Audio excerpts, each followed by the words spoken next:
હવે બધા ના ધ્યાન છે ને ખેડૂત ઉપર છે.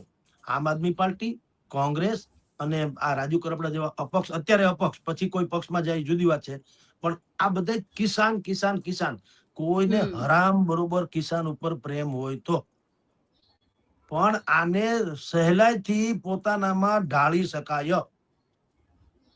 શહેરોમાં કા ભાઈ અન્યાય, આપણે આપણા નાગરિકોનો અન્યાય નથી થતો. શહેરોમાં નોકરિયાત વર્ગ છે, મહિલા વર્ગ છે, વયસ્ક લોકો છે, બેરોજગાર યુવાનો છે, આ બધાને કઈ બધાને હું ભરપૂર ન્યાય મળી ગયો, ટેસડા કરીએ ખાલી ગામડાના ખેડૂત સિવાય કોઈ દુખી નથી એવું છે રાજ્યમાં? નહીં.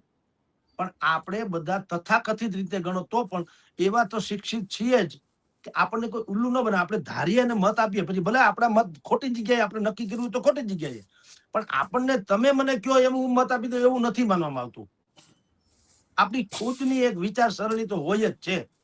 એટલે તમે જો બાકી બધું છે ગામડામાં બધું થઈ રહ્યું છે, શહેરોમાં કોઈ યાત્રા કા નથી કરતા ભાઈ. અહીંયા ક્યાં મેં તમને કીધું બધાના લીલા લહેર છે, એવું તો છે નહીં. પણ ઓલાને ભોળવી શકાય અને આપણને ભોળવાનો નથી આવતો. આપણે નક્કી કરીને બેઠા છે, તમે ગમે બોલો, મારે જેને મત આપો છે ફિક્સ છે એમ કહું. તમારા કહેવાથી ફરી જાય એવું નથી.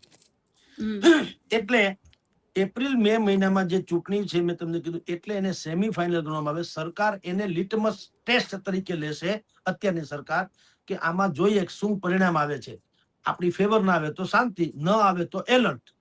અને ભારતીય જનતા પાર્ટી અને આમ આદમી પાર્ટી એના માટે પણ આ એસિડ ટેસ્ટ જેવું છે. કારણ કે આમ આદમી પાર્ટી અને કોંગ્રેસ તો વર્ષો જૂની છે, જુદી વાત છે, એને બેઠું થવાનું છે. આમ આદમી પાર્ટીએ પોતાનું અસ્તિત્વ જે છે એ એલાન કરવાનું છે. હવે જોઈએ છે શું થાય તે. એટલે એ પરિણામ ઉપરથી 2027 નું ભાવિ નક્કી થશે દરેક પક્ષનું. આપણે કઈ નીતિથી આગળ વધવું એમ. કારણ કે 2027 માં ચૂંટણી છે વિધાનસભાની, મેઇન તો એ છે